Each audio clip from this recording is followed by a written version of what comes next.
This record details the political geography of 6th century BCE India. The landscape was carved into 16 distinct Mahajanapadas, great kingdoms and republics that functioned as the primary powers of the age. These states were defined by a relentless focus on the material.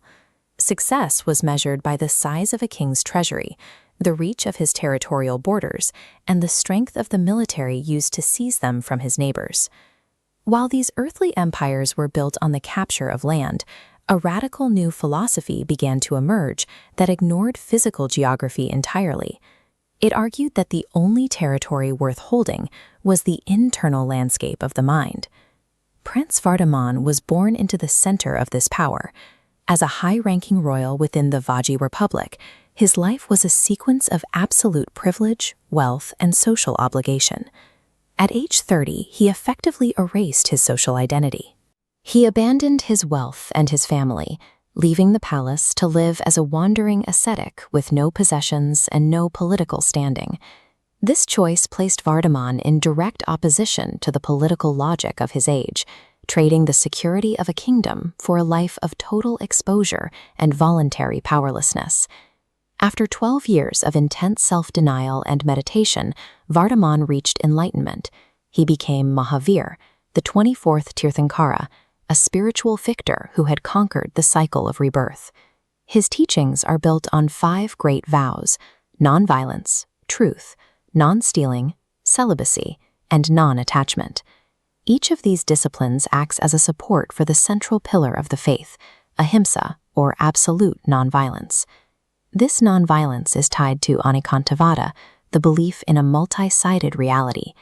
Mahavir taught that conscious souls, called jiva, are not limited to humans or animals. They inhabit the very elements of nature, including water, wind, and rocks. Recognizing consciousness in inanimate objects dictates a specific set of survival mechanics.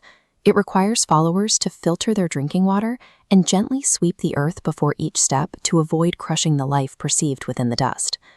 Around 300 BCE, a 12-year famine struck the kingdom of Magadha. This environmental collapse tested the limits of the faith, as the extreme scarcity of food made the survival of the monks nearly impossible. The community split to survive. A monk named Bhadrabahu led a group south to Karnataka, while another leader, Stulabhadra, remained in the famine-stricken north. This historical table records the division that resulted when the groups eventually reunited. Years of separation had created ideological differences that could not be reconciled, permanently splitting the religion into 2 sects. The southern Digambras, or skyclad, insisted on absolute non-possession, including the rejection of clothing.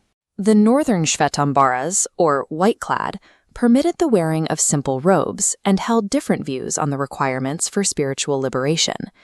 The pressure of a localized environmental disaster forced a lasting institutional fracture in a movement originally designed around total detachment from worldly concerns.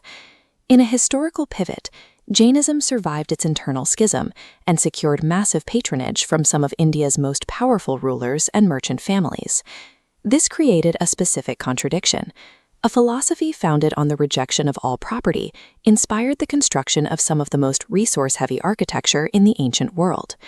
The Dilwara temples illustrate this legacy. Every inch of these marble ceilings and pillars is covered in densely packed, intricate carvings that required years of labor and massive royal funding.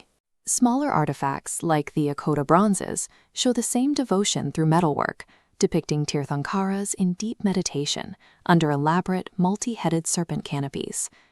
These permanent monuments became the physical anchors necessary to protect a highly immaterial set of ideas across thousands of years.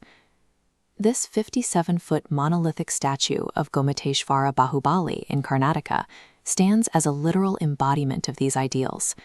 It is carved from a single mass of granite and dwarfs the visitors at its feet.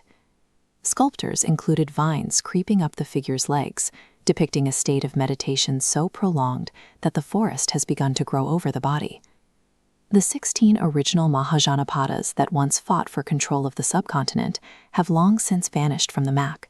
Their borders and their physical conquests were eventually overtaken by history. While the kingdoms of the 6th century BCE dissolved into the dust, The internal boundaries Mahavir drew